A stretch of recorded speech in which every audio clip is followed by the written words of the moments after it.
Bueno, antes de iniciar con la clase de hoy, vamos a hacer un breve repaso sobre lo que hablábamos la anterior semana. El tema de la anterior semana era un héroe para el cosmos, el Cristo. Inicialmente habíamos hablado sobre el origen etimológico de esta palabra, Cristo, que en hebreo es Mesías, que significa de manera muy llana ungido, haciendo referencia a ese ritual extendido en el mundo antiguo que utilizaba el ungüento o el aceite del árbol de oliva para poder coronar a los reyes, para que pudieran asumir su oficio. Por otro lado, también se ungía con este aceite a los sacerdotes en un ritual que los judíos repetían constantemente. Ahora bien, lo que hablábamos en la anterior clase es que no debemos quedarnos con el ritual, porque a los seres humanos nos gusta quedarnos con las cosas tridimensionales, con lo superficial, sin ir a lo que está por detrás. Entonces tenemos que entender en qué consistía toda esta ceremonia, porque los judíos eran tan necios que en el tiempo de Jesucristo repetían toda esta serie de rituales, los ungimientos, los sacrificios, etcétera, etcétera, pero no entendían el trasfondo de todo esto. En el caso, por ejemplo, del ungimiento, decíamos, no se hacía con un elemento muy importante que era el aceite de oliva, y decíamos en ese contexto histórico. Ustedes imagínense un pueblo viviendo de manera muy precaria en medio del desierto, muchas zonas áridas en esa parte del planeta. El alimento que uno podía encontrar en una aceituna, por ejemplo, era muy valioso, ¿no? Era muy apreciada las aceitunas. Cuanto más el aceite de oliva, un aceite que se extrae de manera muy dificultosa, un aceite muy puro, de un alimento muy importante, muy nutritivo, que incluso se utilizaba para curar las heridas de las personas. Entonces, en ese contexto histórico, el aceite tenía un alto valor.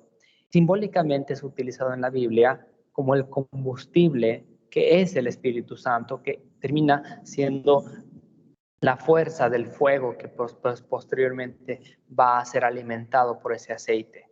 Las lámparas, el elemento de la lámpara, el símbolo del fuego en la Biblia está extendido hasta el Apocalipsis. Las 7 iglesias del Apocalipsis, por ejemplo, algunos de ustedes que son cristianos probablemente las conozcan bien. El elemento del fuego, el elemento del aceite como un combustible, la pureza que tiene, son elementos simbólicos. En este caso, el ungimiento de los reyes, que se hacía de manera literal, de manera tridimensional, utilizando elementos materiales, está apuntando a una realidad espiritual. Jesucristo iba a ser ungido como rey, iba a ser ungido como sacerdote, iba a cumplir la misión de un sacerdote, que es ser un intermediario entre la creación y el creador. Decíamos que la casta del sacerdocio no está reservado únicamente a una pequeña parte de la población cristiana, ni a una parte de la población católica. El sacerdocio es algo que se pretende que todos los hijos de Dios podamos ejercer, no de la manera tridimensional, no de la manera en la que los judíos lo hacían, ¿no? Por eso es que despreciaban a Jesucristo, por eso es que estos judíos despreciaban a Jesucristo, porque él no lo reconocían, perdón, ellos no lo reconocían a Jesucristo como un sacerdote, porque dentro de la cabeza de estos judíos está la idea de que el sacerdote era alguien que tenía sus vestidos, que era muy solemne, que iba al templo, y esa es la idea que nosotros también a veces tenemos del sacerdocio. No hablamos de un sacerdote, inmediatamente viene la idea de un sacerdote católico con su sotana y toda la cuestión que está alejada del verdadero concepto bíblico de lo que es un sacerdocio.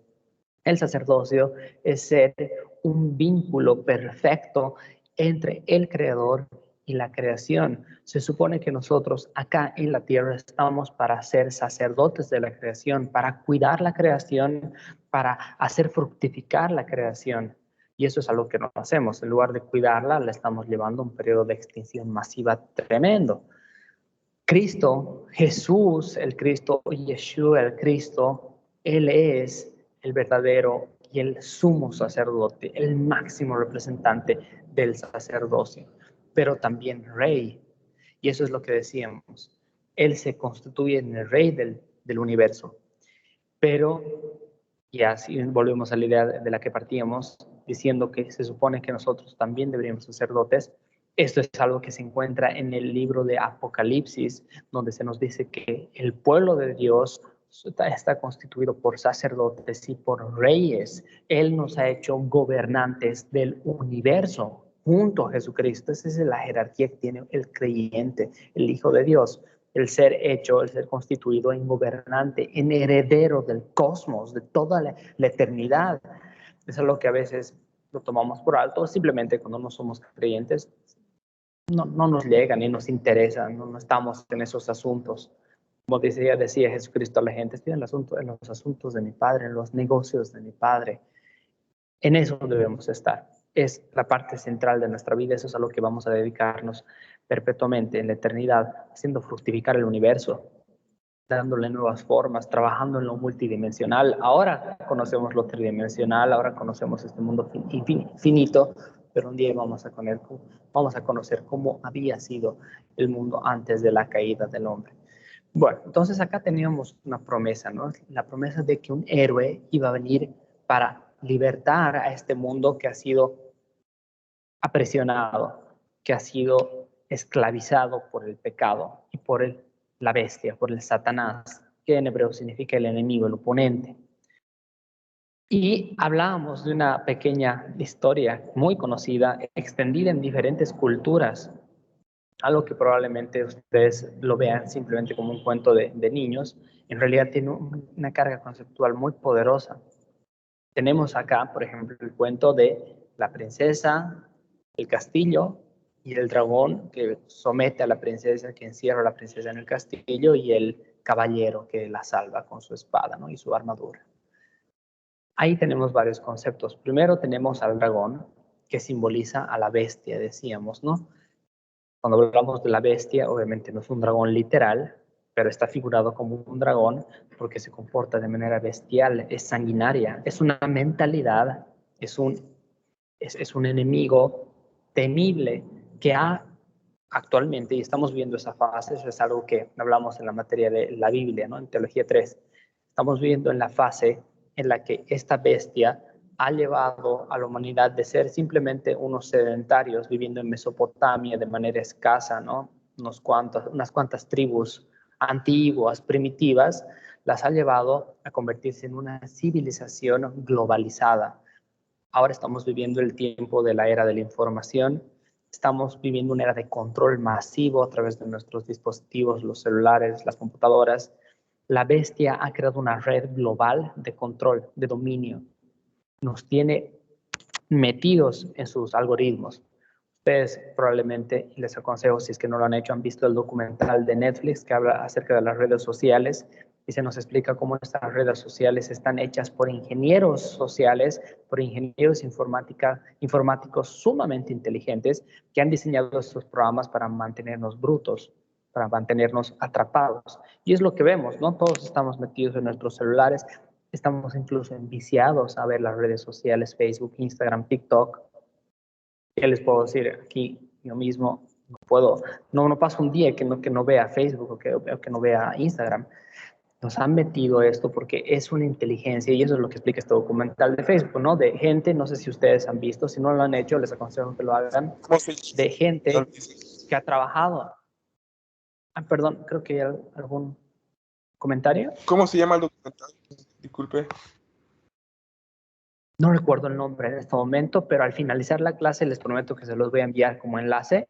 Está en Netflix, es algo así como, no recuerdo el nombre exacto, pero es un documental en el que gente, propia gente de Facebook, de algunas otras empresas famosas que trabajaban dentro de estas empresas y que ocupaban puestos altos, explica cómo se maneja todo ese mundo, ¿no? Explica cuáles son los objetivos que tienen estas empresas. Y es terrible lo que hacen. Por supuesto, este documental lo lanzan para mostrarnos un poco de la verdad, pero detrás se van a dar cuenta que igual nos están metiendo basura, ¿no? Como mostrándonos, si les estamos contando cuál es la verdad, somos los héroes, y nos meten un montón de ideas también basura dentro de este propio documental. Es terrible, es sagaz, es totalmente astuto, pero cuando estamos adormilados no nos damos ni siquiera cuenta de esas cosas. Estamos como borreguitos nomás caminando en el mundo sin darnos cuenta de la industria de la música, la industria de la información, la industria de la moda.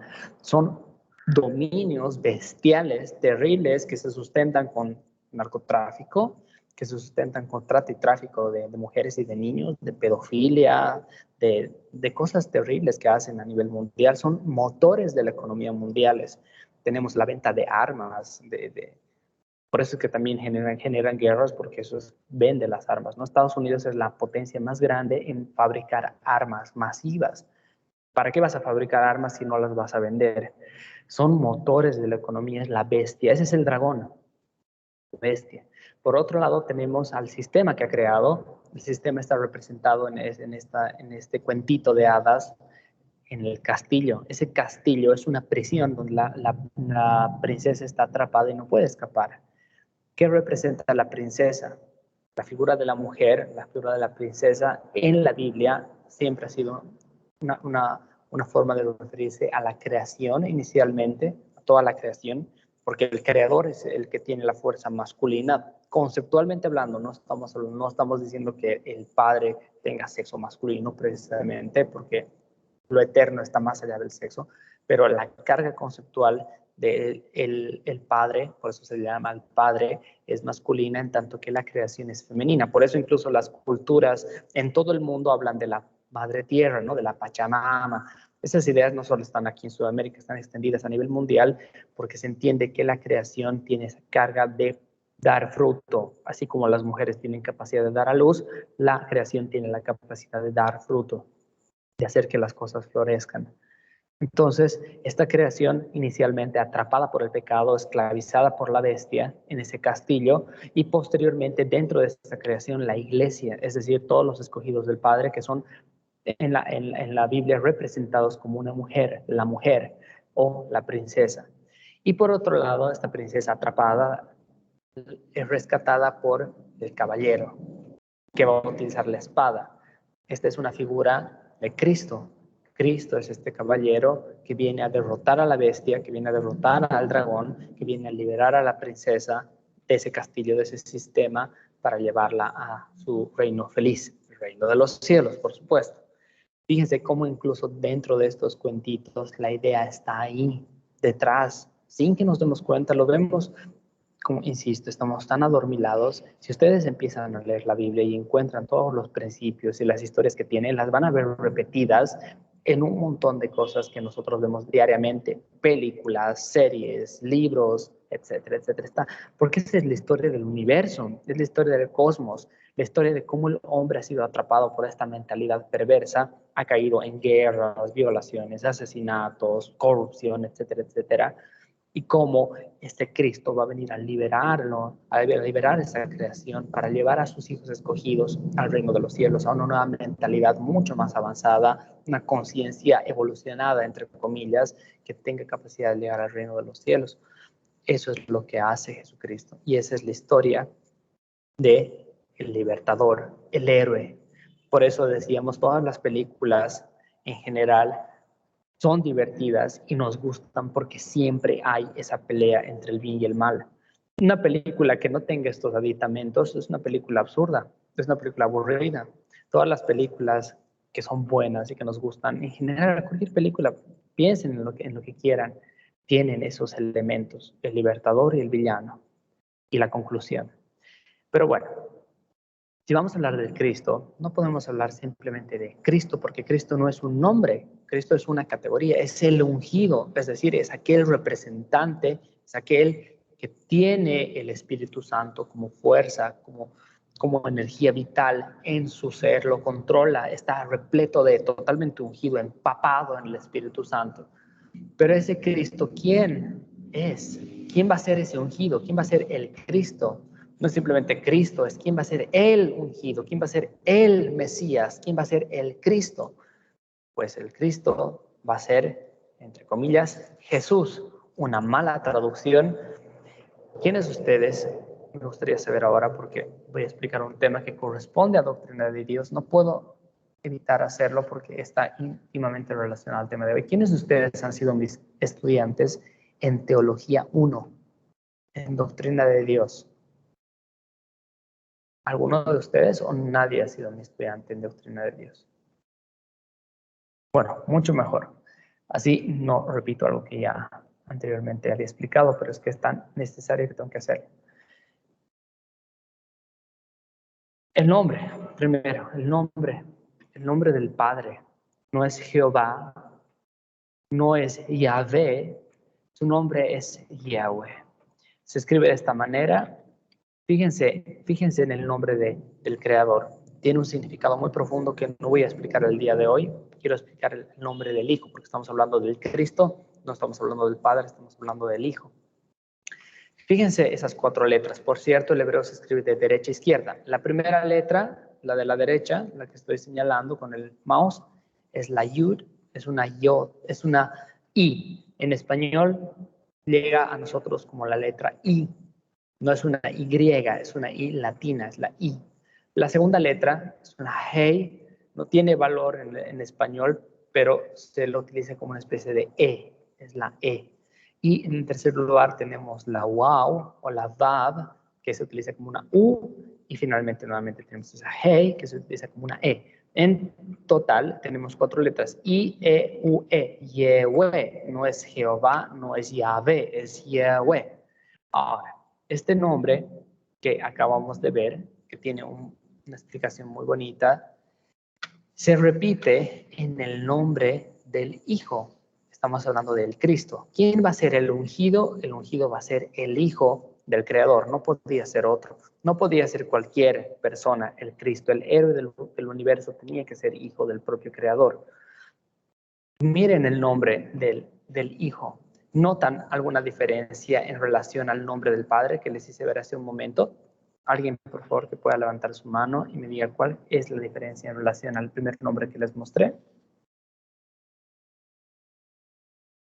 ¿Nadie? A ver, deben notar algún pequeño detalle. Quizás, ahí está, tengo una mano levantada. Edgar. Hola, Edgar, ¿cómo estás? Buenas noches. Buenas noches, querido doctor. Hay como Hola, hola, ¿cómo una, estás?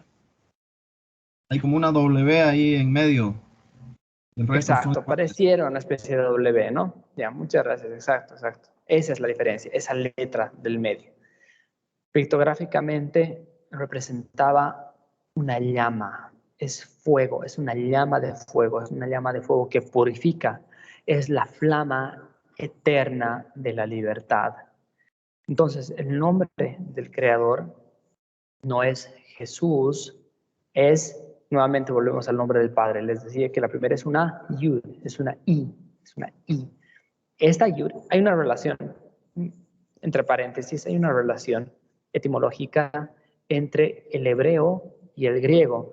El hebreo y el griego están relacionados porque ambos provienen del fenicio. Entonces su idioma tenía elementos semejantes. Por ejemplo, la letra A en hebreo es Aleph, en griego es alfa. Había una relación, a nosotros nos llega como el alfabeto, ¿no? Entonces, en este caso, esta yud es una i latina, es una iota en el idioma griego, que a nosotros nos llega como la i. No es una j, por eso es que no es Jehová, ni es Jesús. La j, como nosotros la conocemos, no se encuentra en el idioma hebreo, ni en el griego. En este caso tenemos la yu. La segunda letra es una ye, yeah, yeah. Y luego tenemos a esta letra que tiene doble valor fonético, es decir, su pronunciación es o bien sin, la S, o es una sh, como de Shirley. Shirley. ¿Es una sin o es una shin? Tiene doble valor fonético, puede ser una u otra. Entonces, hasta ahí tenemos 3 letras, la iota, la yud, la hey, la shin, luego tenemos la wow, o la vav, tenía doble valor fonético también, era interesante eso. En algunas ocasiones se pronunciaba como una wow, o en otras ocasiones como una vav, de dentilabial. En este caso es una wo, es una es la letra U.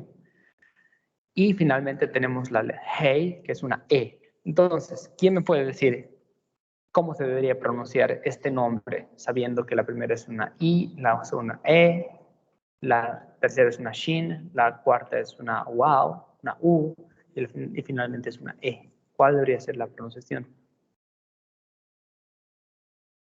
¿Alguna mano levantada? He anotado cómo debería ser.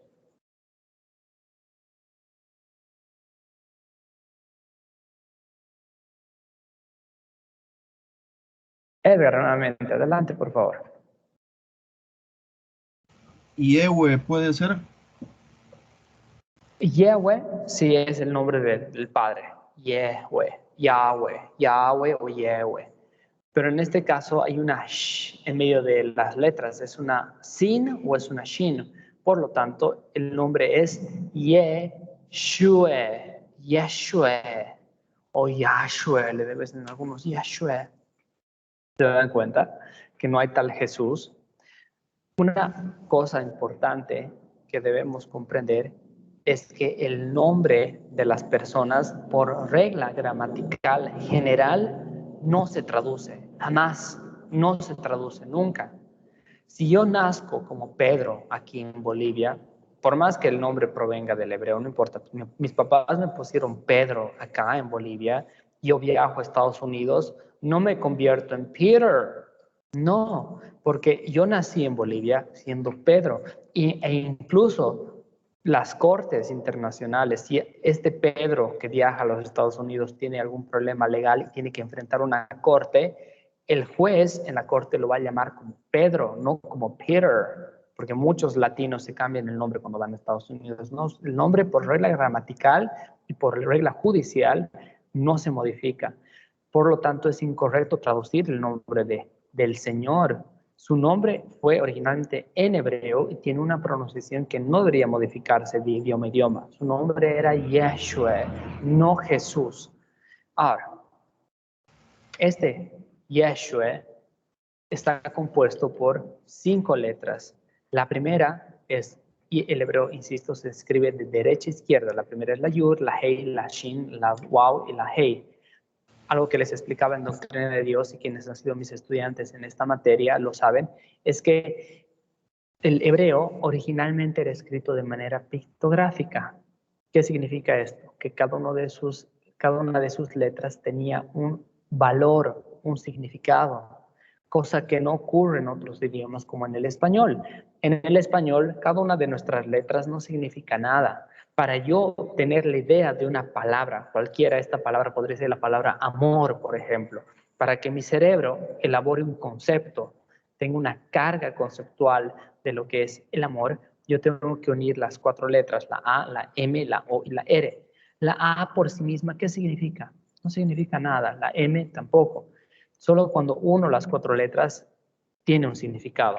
En cambio, en hebreo no. En hebreo cada letra tenía un significado. Y cuando yo sumo el significado de cada una de las letras, se forma un súper significado. En el caso de Yeshua, de nuestro Señor, Yeshua, el Cristo, su nombre empieza con la primera letra que es la Yud, que es el Logos. Este término Logos es el término original en griego que se ha traducido en las Biblias como palabra. La palabra de Dios muchas veces se dice. Pero cuando decimos la palabra de Dios, a veces tendemos a pensar que solo nos estamos refiriendo a la Biblia.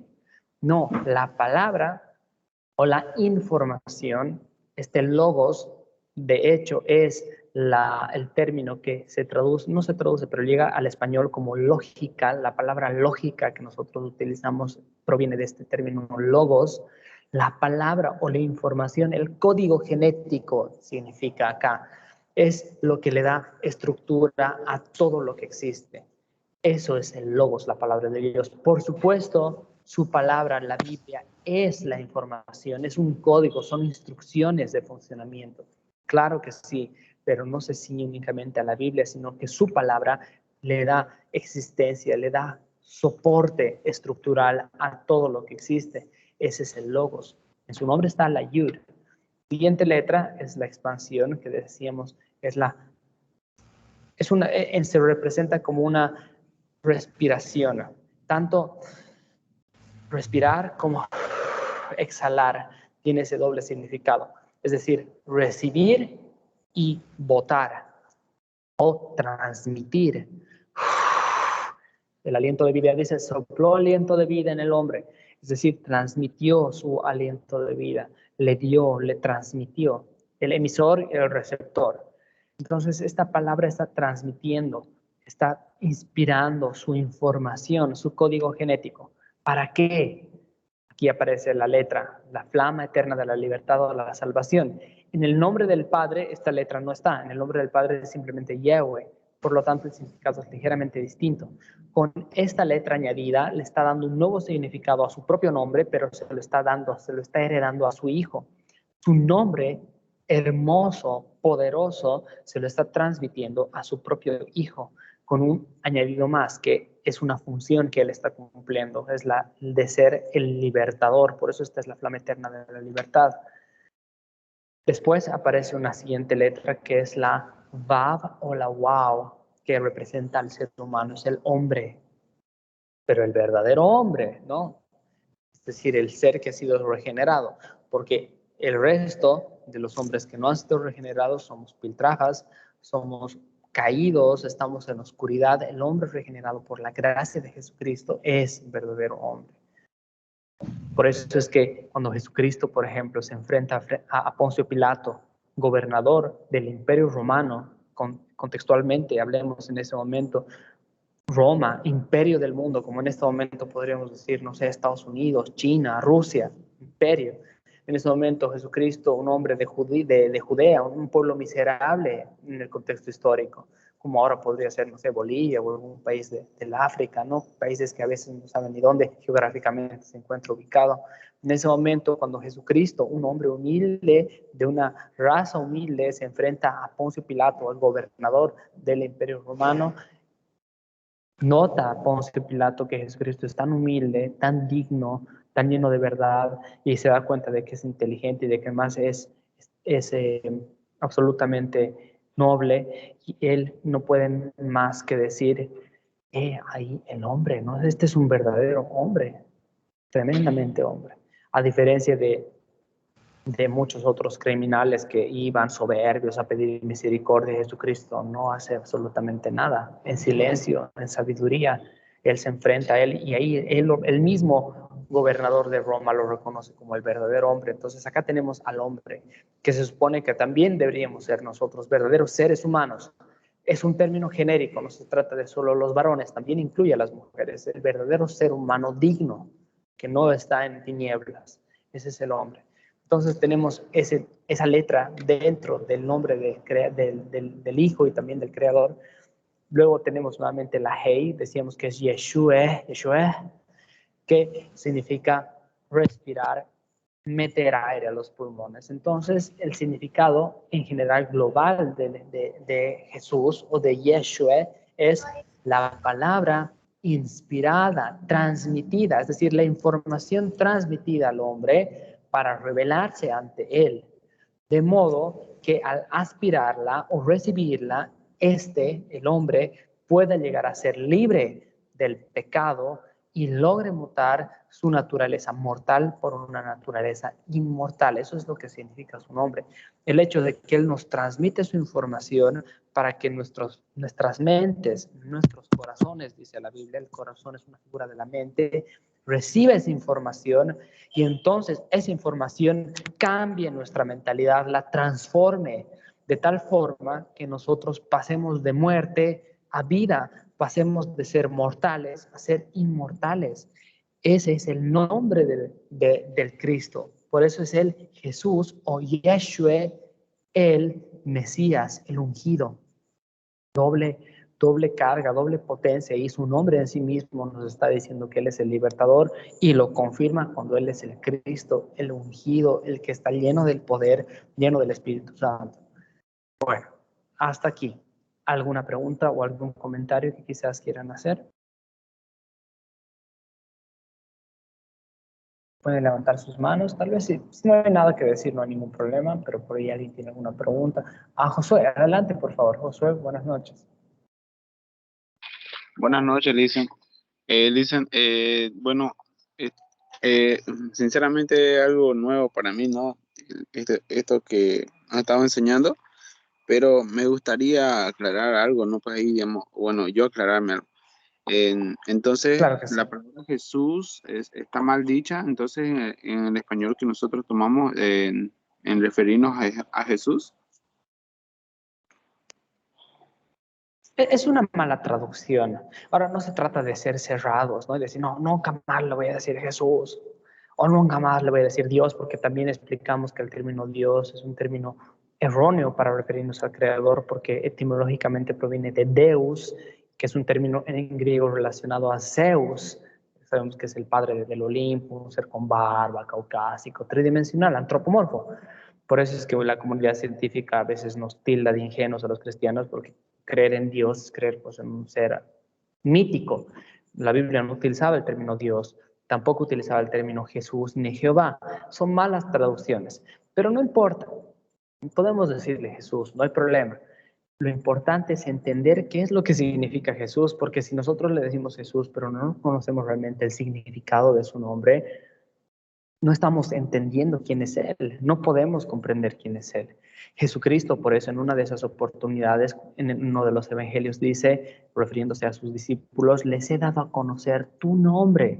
Es decir, en ese momento explica que Él les había explicado a sus discípulos con chubis cuál era el nombre de su Padre para que entiendan cuál era el propósito del nombre de su Padre y para que pudieran comprender, por supuesto, su nombre, porque el nombre del Hijo no es nada sin el nombre del Padre. El nombre del Padre, con todo el significado que tiene en sí mismo, va a descender al nombre del Hijo y el nombre del Hijo simplemente va a recibir una letra extra que va a explicar cuál es la función de Él en el cosmos, en la creación. Es increíble, ¿no? Yo también he recibido esta información de otras personas en algún momento de mi vida y ha sido muy nuevo para mí y en algún momento me ha ocasionado algún tipo de crisis existencial también, les diré, porque yo tenía ideas muy alejadas de lo que era la idea bíblica de Jesucristo, ¿no? Del Cristo. Pero eso es algo que se aprende desde dónde, de dónde viene toda esta información. Jesucristo les dijo a sus discípulos, vayan y hagan discípulos a todas las naciones, es decir, vayan a explicarles con chubis todas las cosas que yo les he explicado también con chubis. Es nuestra misión, es la misión de todos los tiempos, pero en ese proceso pues se ha corrompido tanto la información, han habido tantas distorsiones, malinterpretaciones, herejías, han surgido un montón de sectas religiosas, católicos, evangélicos, mormones, testigos de Jehová, etcétera, etcétera. Toda una mezcolanza, pero no se ha perdido. No todo está perdido, la información está ahí. Y esto lo recibimos por discípulos, ¿no? Por eso es importante, así como enseñar también, ser discípulos, someterse a un discipulado con verdaderos maestros. Hay pocas iglesias actualmente que enseñan este tipo de cosas. Una gran parte de las iglesias en Bolivia y en el mundo se están dedicando a hacerse millonarias, empezando por la iglesia católica y terminando en la iglesia evangélica cristiana. O sea, no, nadie se libra. Las iglesias puras a veces son las más humildes, son las más pequeñas, son de 20, 30, 50 personas, son las iglesias pequeñas las que a veces son las verdaderas. Y en general esas iglesias de 2,000, 3,000 personas son las que están dedicándose más bien a hacer rubro con la fe, pero ya tienen su pago, ¿no? Ya tienen su castigo. Así que, bueno, bueno, nada más, simplemente eso y que cualquier cosa que vayamos aprendiendo acá es algo que en realidad proviene de nuestro propio Señor Jesucristo. Él es el que ha dado a conocer su nombre, el nombre de su Padre, su propósito en el cosmos y se ha venido transmitiendo de generación en generación. Bueno, vamos a hacer una pausita acá con el tema. Vamos a parar la grabación.